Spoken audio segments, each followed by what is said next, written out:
Alhamdulillahi Rabbil Alamin Wabihi nasta'inu ala umuri dunya waddin Wassalatu wassalamu ala asrafil anbiya'i wal mursalin Wa man tabi'ahu bil huda ila yaumiddin Asyhadu an la ilaha illallah wahdahu la syarikalah Wa asyhadu anna Muhammadan abduhu wa rasuluhu la nabiyya wa la rasula ba'dah Allahumma anfa'na bima 'allamtana wa 'allimna bima yanfa'una amma ba'du. Bapak Ibu jamaah kajian Ahad pagi rahimakumullah. Alhamdulillah kita bersyukur pada Allah Subhanahu wa taala. Hari ini kita berkesempatan untuk bersama-sama thalabul ilmi. Semoga menjadi amal jariah bagi kita semua. Bisa kita amalkan, kemudian kita tularkan kepada saudara-saudara kita yang lain. Adapun yang hari ini tidak hadir karena berhalangan, sakit dan lain sebagainya, kita doakan semoga semua urusannya dimudahkan oleh Allah Subhanahu wa taala. Salat dan salam semoga terlimpahkan kepada Nabiullah Muhammad sallallahu alaihi wasallam, pada Rasulullah, para sahabat dan orang-orang yang ittiba dengan sunnah-sunnahnya. Bapak Ibu sehat semua? Yang sehat apanya, Bu? Pak. Jasmaninya sehat karena hari ini bisa hadir. Rohaninya sehat? Ya, hari ini ada yang punya dendam? Punya marah? Punya benci? Punya hasad? Kepada suami ada masalah? Kepada anak, menantu, tetangga, orang tua, tidak ada masalah semuanya? Alhamdulillah, insya Allah jiwanya sehat ya. Jangan sampai jasmani kita sehat tetapi jiwa kita tidak sehat ya. Bapak Ibu, ketika pandemi kemarin kita dibatasi untuk tidak mengadakan kajian, tidak sholat berjamaah dan seterusnya. Apa yang dirasakan, Pak? Rasanya gimana? Sedih. Apa yang membuat sedih dari itu semua? Yang membuat sedih apa? Ya. Jadi ketika kita off dari pengajian, dari kajian, dari belajar, apa yang kita rasakan, Pak? Gimana? Tidak mempunyai ketenangan jiwa. Ya. Ada seorang ibu-ibu yang anggota kajian, karena kajiannya mingguan, kemudian saya izin, ibu-ibu mohon maaf, minggu depan libur, saya izin karena ada kepentingan yang tidak bisa ditinggal. Ya. Kalau ibu-ibu punya kajian begitu, kemudian ustadznya izin untuk tidak hadir, rasanya gimana, Pak? Gelo kok, alhamdulillah orang ngaji ya bisa dolan gitu. Ya. Nah, itu adalah kebutuhan jiwa kita, kebutuhan rohani ya. Jadi kalau orang hadir di pengajian, di kajian, di majelis ilmu, itu yang dia cari kebutuhan jiwa, kebutuhan rohani ya. Meskipun mungkin kalau yang jomblo juga cari yang jomblo ketawa. Nah, Bapak Ibu rahmatullah, itu kata-kata dari Said Al-Qarni, Aid Al-Qarni ya. Tidak sedikit orang yang hidup namun telah mati jiwanya. Tanda kematian jiwa adalah kebodohan, karena ilmu adalah cahaya hati nurani ya. Jadi banyak orang yang jasadnya, jasmaninya masih hidup tapi rohaninya sudah meninggal. Maka ada sebuah cerita, Bapak Ibu. Ada seorang anak yang di usia yang ke-17 tahun,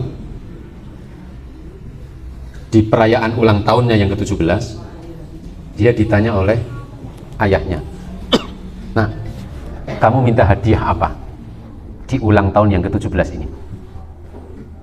Ya. Kemudian dia minta kepada kedua orang tuanya, "Wahai ayah ibu, saya minta hadiah agar kita pindah tempat tinggal dari kuburan ke rumah yang layak." Jadi anak ini minta pindah tempat tinggal dari kuburan ke tempat yang layak. Jadi selama ini mereka tinggal di mana, Bu? Mereka tinggal di mana, Pak? Tapi secara fisik rumahnya megah, Pak. Kenapa anaknya mengatakan tinggal di kuburan? Apa? Kenapa hatinya kosong?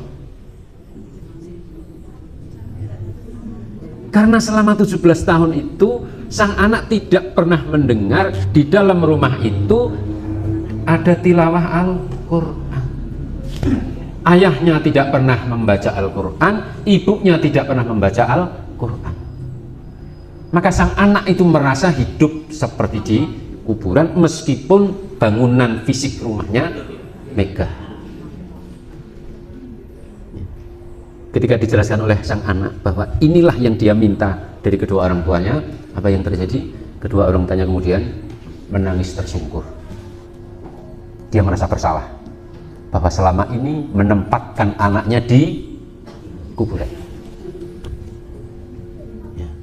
Secara fisik terpenuhi semuanya, secara jasmani terpenuhi semuanya, tapi jiwanya kosong, hidup menjadi seperti zombie, tidak punya jiwa.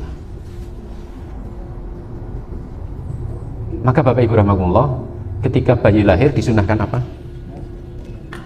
Diperdengarkan adzan. Itu mengisi jiwa, mengisi rohani.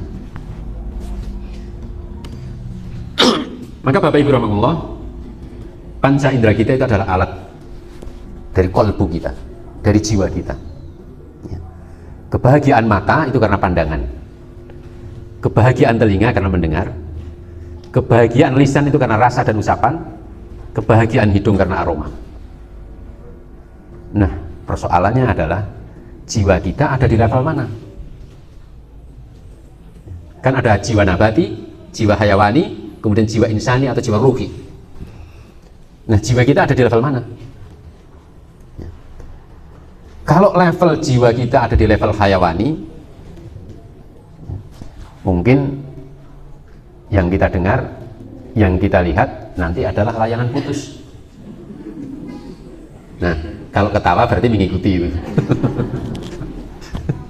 Jadi kalau yang kita dengar, kita lihat itu layangan putus, nah nanti jiwa kita jadi layangan putus. Bapak Ibu rahmatullah, jiwa nabati itu penting untuk tumbuh dan nutrisi. Maka kita kemudian makan, bertumbuh dari kecil menjadi besar dan seterusnya. Jiwa hayawani itu penting untuk kita bertahan hidup, bergerak, beraktivitas, membela diri, mencari nafkah dan seterusnya. Nah, kalau level jiwa kita hanya di dua ini, maka hidup kita adalah hanya untuk mencari makan, jiwa nabati, kemudian untuk bertahan hidup, beraktivitas, bergerak, hanya untuk bertahan hidup. Itu adalah jiwa hewani. Maka Bapak Ibu, kita tanya pada diri kita sendiri, selama ini hidup kita untuk apa? Kita cari nafkah untuk apa? Mencari harta untuk apa? Kalau kita mencari harta hanya untuk memuaskan jiwa nabati, makan, minum, dan untuk jiwa hewani, membuat rumah untuk bertahan hidup dan seterusnya, maka itulah yang disinggung oleh Allah surat Al-A'raf ayat 179. Ternyata ada manusia yang levelnya hanya kal an'am, seperti binatang ternak, hanya di level itu. Jadi tidak naik pada level insani, jiwa ruhi, jiwa insaninya tidak ada, hanya sampai pada level jiwa hayawani.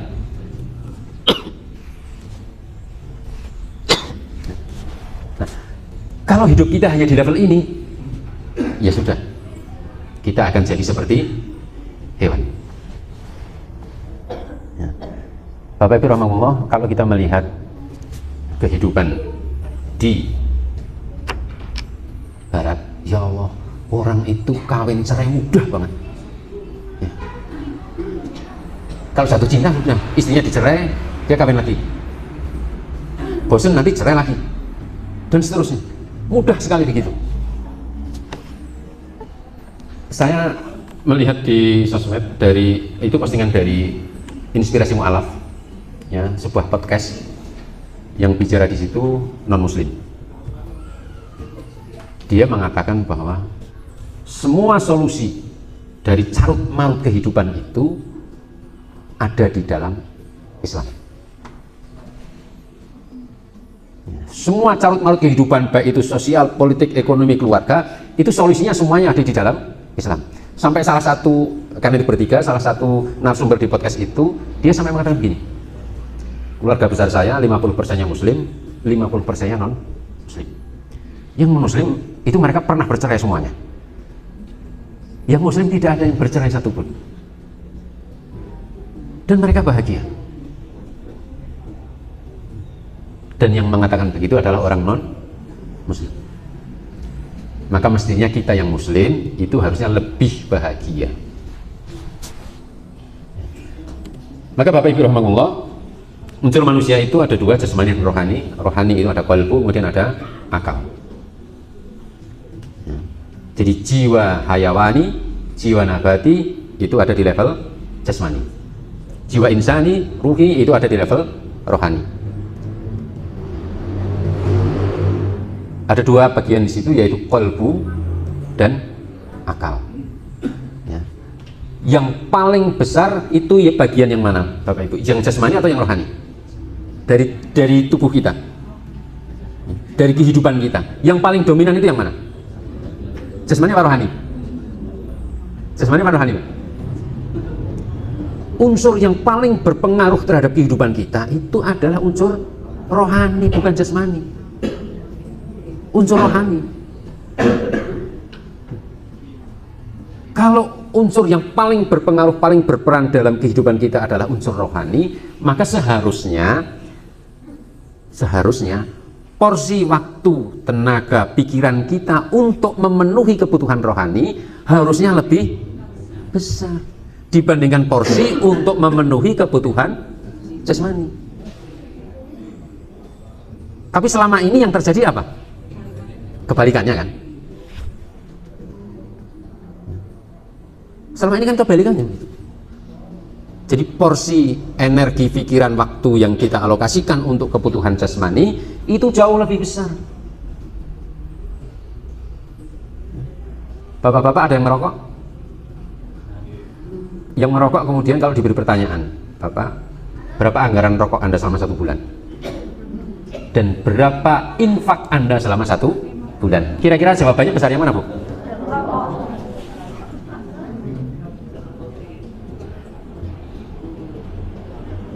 Ibu-ibu, kalau masakannya tidak enak, kemudian suami dan anak komplain, gimana rasanya, Bu? Sakit hati. Tapi kemudian berusaha memperbaiki nggak? Iya. Pernah tidak suami ibu komplain tentang kualitas rohani ibu? Tidak pernah. Tapi kalau komplain tentang masakan pernah? Pernah tidak suami ibu komplain tentang penampilan ibu? Sering. Pernah tidak komplain tentang bacaan Al-Qur'annya ibu? Ya Allah. Pernah tidak suami komplain tentang sholatnya ibu? Pernah. Alhamdulillah. Jadi ternyata begitu, Pak. Kita sering komplain pada hal-hal yang bersifat jasmani. Hal-hal yang bersifat rohani kita tidak komplain. Itu baru ke istri, belum ke anak. Nah sebaliknya, ibu-ibu pernah nggak komplain begitu kepada suami? Pak, kok jenengan lek sholat kita piye to? Pernah nggak komplain begitu?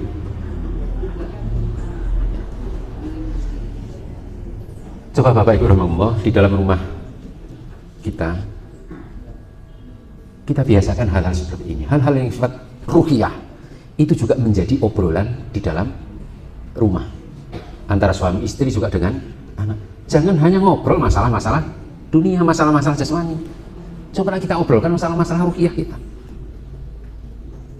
Tanya pada istri, bahagia enggak hari ini? Tanya pada suami, bahagia enggak hari ini? Kalau tidak bahagia, apa penyebabnya?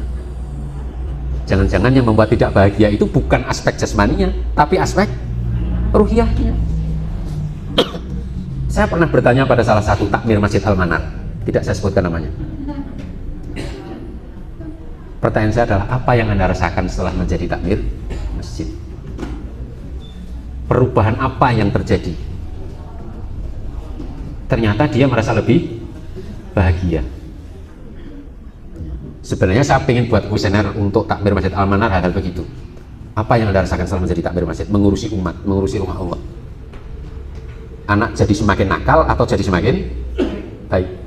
Istri jadi semakin nurut atau sebaliknya? Nah, itu perlu ada survei begitu, Pak. Supaya kita nanti jadi bisa menyimpulkan, oh ternyata kalau kita mengabdi kepada Allah, itu ada perubahan positif di dalam kehidupan kita.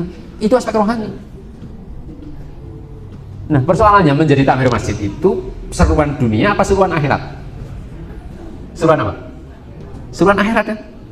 Apa beda dunia dengan akhirat? Dunia itu tampak, akhirat itu tidak tampak. Maka kalau kita berjuang pada aspek seruan-seruan akhirat, manfaatnya belum tentu bisa dilihat. Bukan manfaat secara materi, tapi manfaat secara rohani. Tapi berahmatullah, unsur jasmani manusia itu Allah ciptakan dari tanah. Walaqad khalaqnal insana min salsalin min hama'in masnun. Dan sesungguhnya kami telah menciptakan manusia Adam dari tanah yang kering, yang berasal dari lumpur hitam, kemudian yang diberi bentuk. Itu Al-Hijr ayat 26. Ini unsur jasmaninya. Karena unsur jasmani manusia itu dari tanah, maka nutrisi jasmaninya itu semuanya berasal dari tanah. Biji-bijian, sayuran, buah-buahan, dan sebagainya. Bahkan hewan yang dihalalkan itu juga hewan yang makannya tanaman. Kalau hewan pemakan daging halal apa haram? Haram kan? Hewan yang dihalalkan itu hewan yang makan tanaman. Karena unsur jasmaniah manusia itu berasal dari tanah dan akan kembali ke tanah. Maka kalau hidup kita hanya untuk makan, itu artinya kita ada di level tanah, hanya berhenti pada aspek jasmani. Ibu-ibu berapa anggaran untuk dandan, Bu? Ada yang menjadi aktivis skincare, apa beauty skin itu? Ada yang menjadi aktivis itu?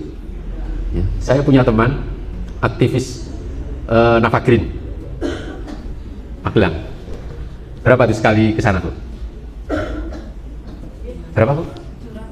Wah, berarti pernah ke sana ya? Ya sekitar itu. 2 bulan sekali itu. Kalau tidak ke sana jadi merah-merah bintik-bintik. Ya. Jadi kira-kira sebulan 350.000 hanya untuk kebutuhan jasmani itu. Bayangkan ibu-ibu, andai kita semua menganggarkan belanja rohani kita sama dengan belanja jasmani kita, Masya Allah, itu luar biasa. Nggak usah sama lah, 1/4-nya saja untuk belanja rohani.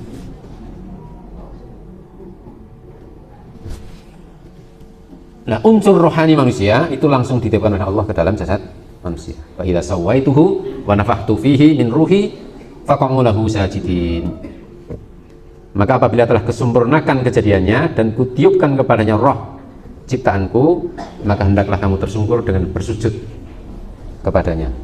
Kepadanya itu kepada Adam. Jadi unsur rohani manusia itu berasal dari Allah. Kalau unsur jasmaninya berasal dari tanah.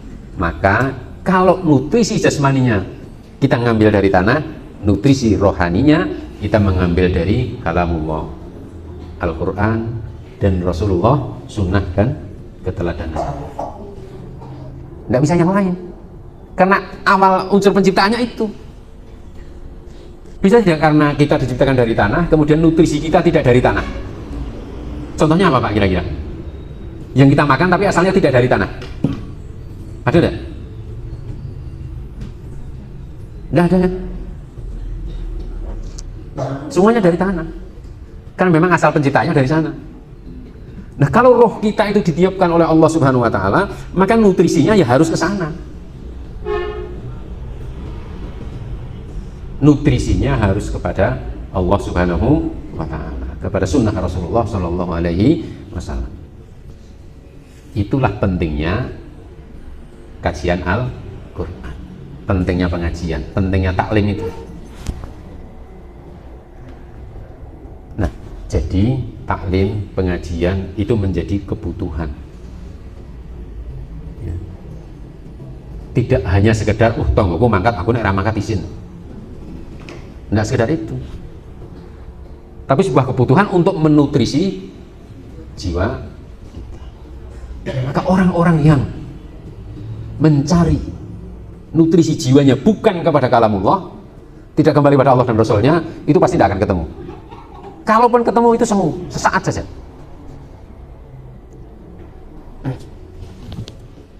Yang saya baca, ternyata Sigmund Freud yang menjadi rujukan ahli psikologi itu ternyata hidupnya berantakan. Padahal teori-teori psikologinya dipakai, tapi hidupnya berantakan. Bahkan Charles Darwin itu memakan semua hewan yang dia jadikan objek penelitian. Kan dia tidak mengenal halal dan haram, itu semuanya dimakan.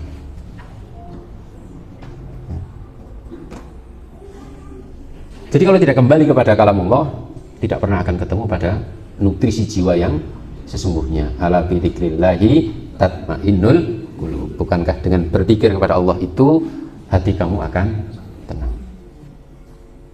Jadi seharusnya seorang muslim itu hidupnya tenang.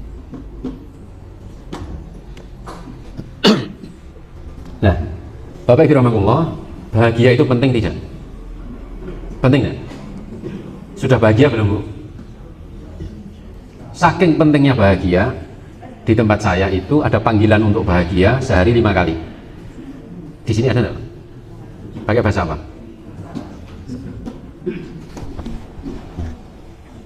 Hayya 'alal falah. Mari kita bahagia. Saking pentingnya bahagia, 5 kali kita dipanggil untuk bahagia. Nah, selama ini kalau kita mendengar adzan, apa yang kita pahami tentang adzan itu? Apa, Bu? Adzan itu panggilan sholat, betul kan? Ya. Jadi kalau kita memahami adzan hanya sebagai panggilan sholat, ya sudah begitu. Dengar adzan, wayai sholat tuh. Pilihannya cuma ke masjid atau tidak kan itu. Setiap kali dengar adzan ya sudah, wayai sholat. Sudah berhenti di situ. Sampai di tempat saya, orang-orang yang ke ladang itu patokan jamnya ya adzan. Ini adzan wayahe. Makanya adzan asar jam 3 seneni, Pak. Buasikeun kowe rugi le bayari. Sing kerja kan, lha kudune kerjane sampai jam 4:30 lho, adzane jam 3. Sing kerja jam 3 pamit. Parani tenan ning masjid. Buasikeun adzan rugi iki. Karena memahami adzan hanya sebagai panggilan sholat. Bapak Ibu rahmatullah, adzan itu diawali dengan apa? Takbir kan? Ya. Allahu Akbar. Jadi kita disadarkan dengan adzan itu supaya kita tahu diri bahwa kita ini kecil. Yang besar itu hanya Allah. Maka semua urusan selain itu menjadi kecil. Konsekuensinya apa? Ya semua urusan kita tinggalkan karena yang paling besar hanya Allah. Jadi selain Allah kecil semua. Tapi kalau kita mendengar adzan kemudian kita masih mementingkan urusan yang lain, artinya kita menganggap Allah tidak. Karena ada yang lain yang lebih penting. Setelah takbir apa? Syahadat tauhid, asyhadu an la ilaha illallah. Setelah kita sadar bahwa kita ini kecil, kemudian kita bersyahadat tauhid, la ilaha illallah. Tauhid tahlil itu diawali dengan kata apa? La itu artinya apa? Tidak. Tidak itu artinya menolak. Jadi seorang muslim itu harus berani berkata tidak.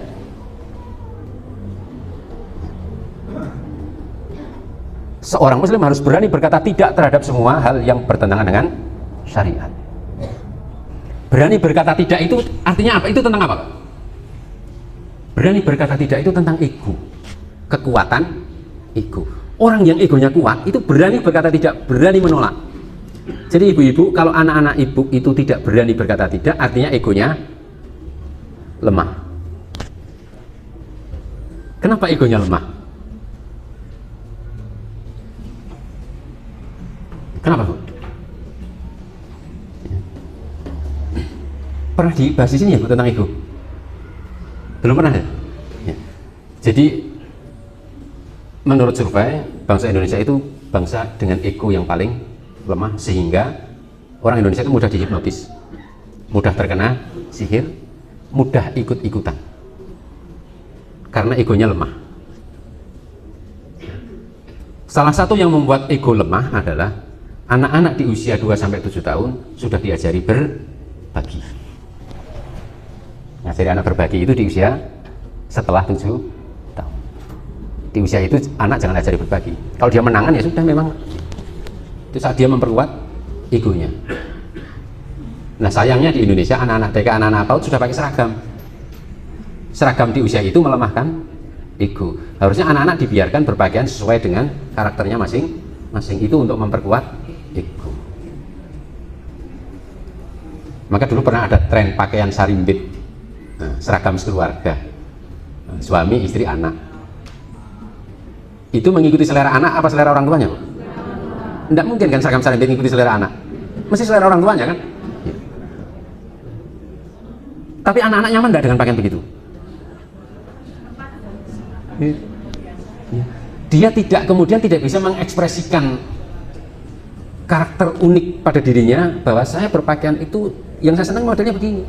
Jadi kalau keluarga bapak, ibu, anak pakaiannya beda-beda itu tidak masalah, sesuai dengan karakternya masing-masing. Itu memperkuat ego. Tapi kalau diseragamkan, egonya jadi lemah. Egonya lemah, nanti tauhidnya bermasalah. Tauhidnya nanti bermasalah. Orang jadi toleran banget terhadap kemungkaran. Rapopo gur ngono tok ya, umpama dosa ya dosanya sidik lah. Nah, gitu kan. Jadi tidak berani berkata tidak. Belum lagi nanti anak-anak kita kalau diajak berbuat maksiat, aku ora penak ibu, kuwi kanca akrabku. Tidak berani bilang tidak, karena egonya lemah. Ego lemah itu karena tauhidnya bermasalah. Maka tauhid itu la ilaha illallah itu diawali dengan kata la, penolakan, tidak ada Tuhan selain Allah. Maka anak-anak kita itu harus kita didik untuk berani berkata tidak. Maka kasus pelecehan seksual terhadap 15 atau berapa itu santriwati di pondok itu, satu kan yang, karena ada satu yang melapor kan ya. Yang lain kenapa tidak melapor? Ya karena egonya lemah, dia tidak berani menolak. Masa sampai lebih dari sekali? Itulah la ilaha illallah itu diawali dengan kata penolakan. Maka yang saya ceritakan tadi di podcastnya orang non muslim itu, dia yakin bahwa Islam adalah agama masa depan. Kenapa? Karena Islam itu agama yang intoleran. Islam itu agama yang tidak pernah memberi toleransi terhadap kemungkaran. Itu yang membuat Islam bertahan.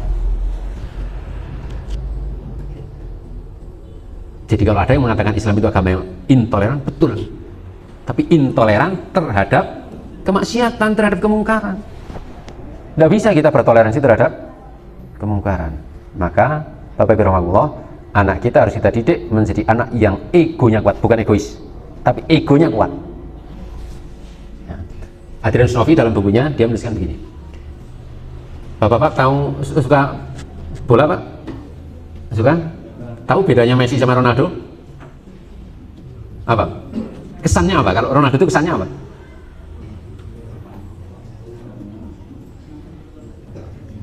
Messi itu di usia 2-8 tahun dia dimarahi oleh pelatihnya karena tidak pernah mau ngoper bola.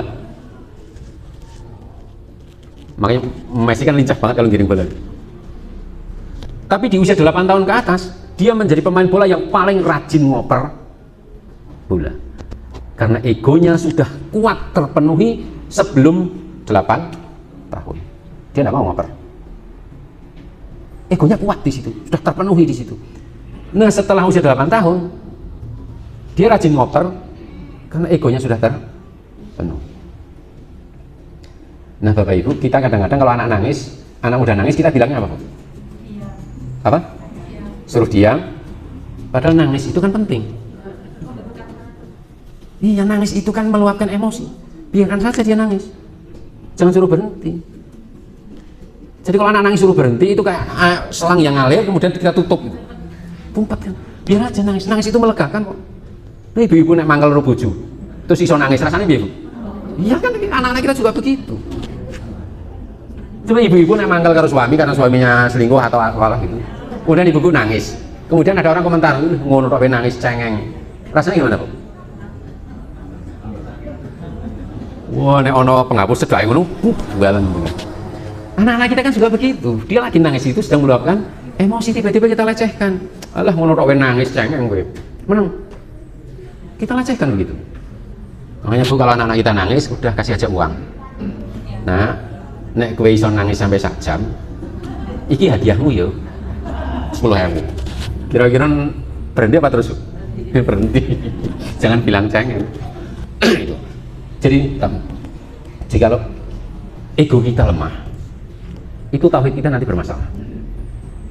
Maka tugas kita orang tua adalah mendidik anak-anak kita memiliki ego yang kuat sehingga dia berpegang pada prinsip, berani berkata tidak.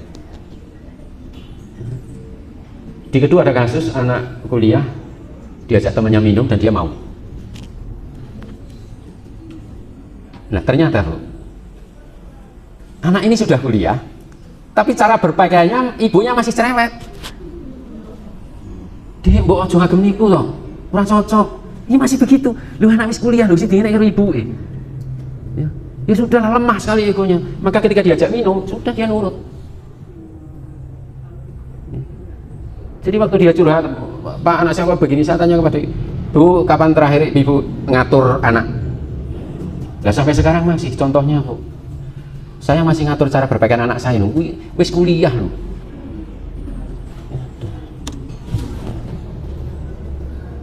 Jadi sekarang kalau mendengar adzan, persepsinya dirubah. Takbir itu syahadat tauhid, la ilaha illallah, itu karakter yang kuat.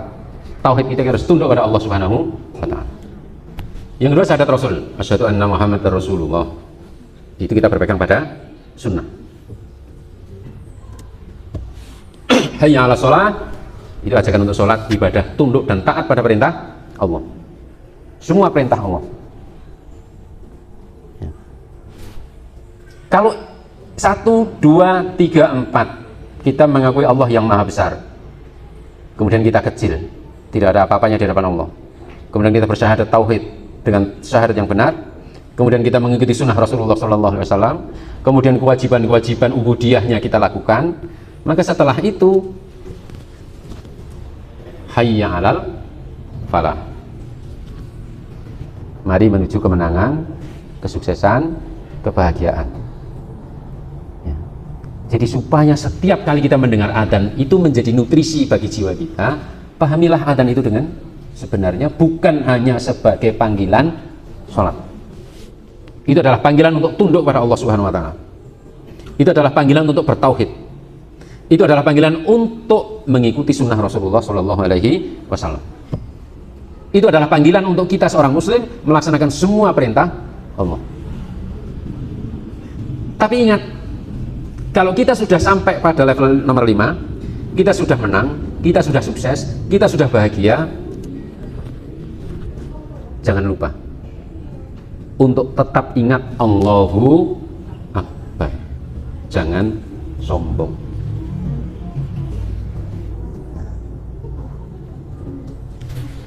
Dan yang terakhir, tetap berpegang pada tauhid dengan la ilaha illallah.